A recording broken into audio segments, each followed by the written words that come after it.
जय श्री कृष्णा। गीता धाम गुरुकुल में फिर से आपका स्वागत। पाठ नंबर 8, कक्षा 7, दिनांक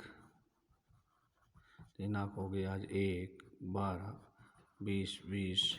और फिर से आपका स्वागत गीता धाम गुरुकुल की ओर से। मैं आपको एक कहानी है स्टोरी, कविता। और कविता लिखी गई है सर्वदयाल सेक्सेना द्वारा। किसके द्वारा लिखी गई है? सर्वदयाल सेक्सेना द्वारा। किसके द्वारा लिखी है? सर्वदयाल सेक्सेना द्वारा लिखी गई है। अब कविता में क्या दिया गया है? एक आकाश के बारे में दिया गया है और आकाश की कहानी दी गई है, और आकाश के पूरे क्या क्या है क्या नहीं है, इस प्रकार में ये रचयिता क्या कहता है। इस कविता सर्दी की शाम की और प्राकृतिक संजय दृश्य का एक किसान के रूप में चित्रण किया गया है। सर्दी की शाम कैसे होती है, किस प्रकार किसान से बीतती है, किस प्रकार अंगीठी जलाता है, किस प्रकार क्या करता है, इस प्रकार से उसकी दी गई है। अब इसमें ये पद्यांश दिया गया है। सुन धीरे धीरे आराम से पढ़ना है इसको। कविता है, छोटी कविता, ज़्यादा बड़ी नहीं है। आकाश का साफा बांध कर, साफा किसको बोलते हैं? पगड़ी को बोलते हैं। किसको बोलते हैं? साफा किसको बोलते हैं? पगड़ी को बोलते हैं। और चिलम बांध कर चिलम खींचता बैठा है पहाड़ पर। चिलम बोलते हैं एक मिट्टी की बनी होती है जिसमें से तम्बाकू डाल करके ऊपर आग लगा करके उसको पी जाती है। तो वो वह बांध करके क्या बैठा है? उसके रूप में बैठा है। क्या बैठा है वहाँ? चिलम का मतलब क्या होता है कि, और पहाड़ कहाँ बैठा है? पहाड़ पर बैठा है। घुटनों पर पड़ी है नदी चादर सी पास ही दहक रही है। नदी चादर सी देख रही है। इसमें देखना का मतलब था गरम लाल लपटों के साथ जलना। क्या कहते हैं? गरम लाल और देख रही है। पलाश के जंगल की अंगीठी अंधकार दूर पूर्व में। और पलाश का मतलब लाल रंग के फूल, लाल फूल और लाल फूल। सिमटा मतलब ईटा होकर। क्या होता है? ईटा होकर सिमटा बैठा है भेड़ों के गले सा। भेड़ों का गल मतलब गले सा मतलब झुंड सा। क्या होता है? झुंड सा। क्या होता है? झुंड सा। देखो तो ये इसका अर्थ है। और मैं आपको इसमें क्या कहता है कवि, देखो इसमें कवि क्या कहता है कि सर्दी की शाम को सुंदर प्राकृतिक दृश्य में किसान के रूप में चित्रण करते हुए कविता कहता है कि शाम का पहाड़ मानो बैठे हुए एक किसान जैसा हो। कैसे हो? पहाड़ जैसे एक बैठे हुए किसान की तरह हो। और आसमान पहाड़ के सिर पर सापे के समान बंधा हो। किसके समान बंधा हो? सापे के समान। आसमान कैसे बंधा हो? जैसे मनुष्य साप बांधता है ना, उसके समान बंधा हुआ हो। कैसे बंधा हो? और पहाड़ के नीचे बहती हुई नदी, जैसे पहाड़ के नीचे एक बहती हुई नदी। अंगीठी किसको बोलते हैं? आग को बोलते हैं। अंगीठी जैसे लग रही हो, आग लग रही हो, पूर्व की दिशा में क्षितिज का अंधकार गहराता जा रहा हो। क्षितिज मतलब आकाश और धरती का मिलन होता है, उसे क्या कहते हैं?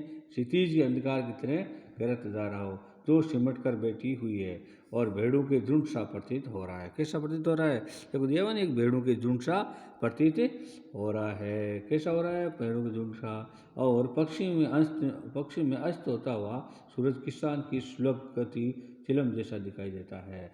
पक्षी में एक सूरज की कहानी दी गई है कि पक्षी में सूरज अस्त होते हुए एक किसान जो चिलम पीता है उसकी धुएं की तरह एक छोटी सी दिखाई देती, चिंगारी की तरह जैसा दिखता है। मानो किसान के हाथ में क्या थामी रखी हो? चिलम थामी हो गई हो।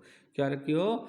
चिलम थामी रखी हो, नहीं रखी, हाथ में ले रखी हो। अगला है, अचानक मोर बोला मोर जैसे किसी ने आवाज दी, सुनते हो चिलम औंधी धुआं उठा सूरज डूबा अंधेरा छा गया। क्या छा गया? अचानक। तो अचानक मतलब एकाएक। और आंधी मतलब होता है आंधी उल्टी हुई। औंधी मतलब क्या होता है? उल्टी। क्या होती है? औंधी। मतलब होता है चिलम औंधी, वैसे उल्टी हो। धुआं उठाओ, तो आप जानते ही हो। सूरज डूबा अंधेरा छा गया। क्या हो गया?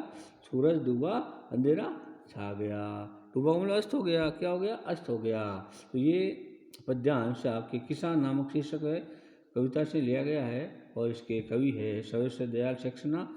और ये एक सर्दिक दृश्य अचानक होने वाली घटना का बदलाव का वर्णन करता है। अचानक घटना कैसे होती है, जैसे अचानक बोलो मोर बोलते हैं, अगर धुआं होता है, ये होता है, तब क्या होता है, या बरसात का टाइम होता है, गड़गड़ाता है, तो क्या होता है, मोर बोलते हैं। तो इसमें कवि क्या कहता है, कवि क्या कहता है कि सर्दी कि शाम की प्रकृति में चारों ओर शांति व्याप्त है। क्या है, चारों ओर अचानक बोला जैसे मोर की आवाज़ दियो सुनते हो चलम ओदी, शांति तरफ तो है और व्याप्त है, सब जगह है, लेकिन अचानक एक मोर बोल उड़ता है। क्या करता है, अचानक मोर बोल उड़ता है।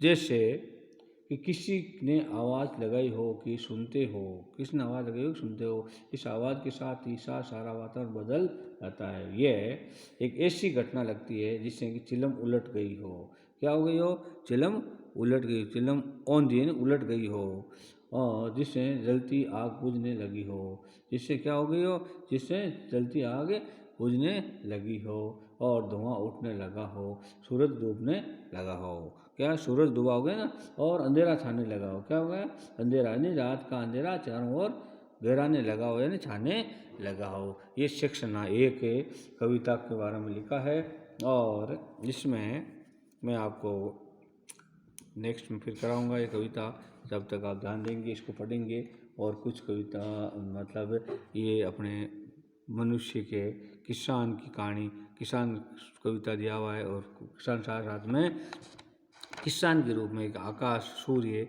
उसकी कहानी दी हुई है। ठीक है, नेक्स्ट मैं आपको थोड़ा सा समझा देता हूँ।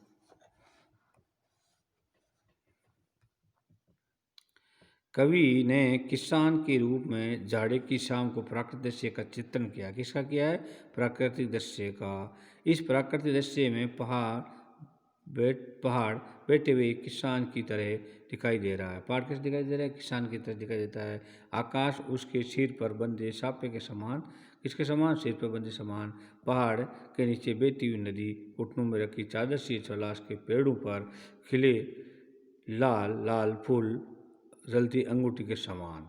क्या है, खिले लाल लाल पुष्प और जलती अंगूठी यानी आग के समान। पूर्व में क्षितिज पर घना होता है, घना मतलब क्षितिज जो वैसा वैसा होता है, क्षितिज मतलब जैसे सूर्य और चंद्रमा का, नहीं, धरती और आकाश का मिलन हो।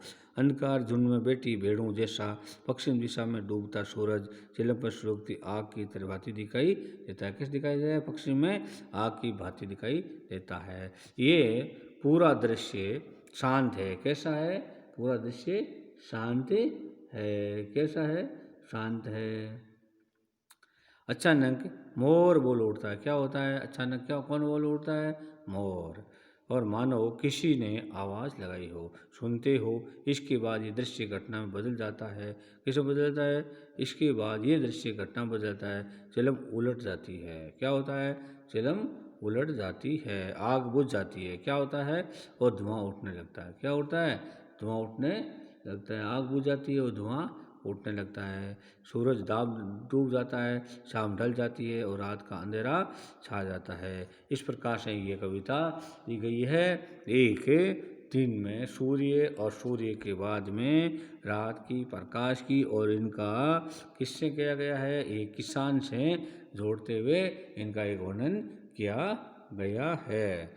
जय श्री कृष्णा। मैं फिर कल पढ़ाऊँगा, ये प्रश्न उत्तर कराऊँगा आपको, ध्यान से दे, ठीक है। और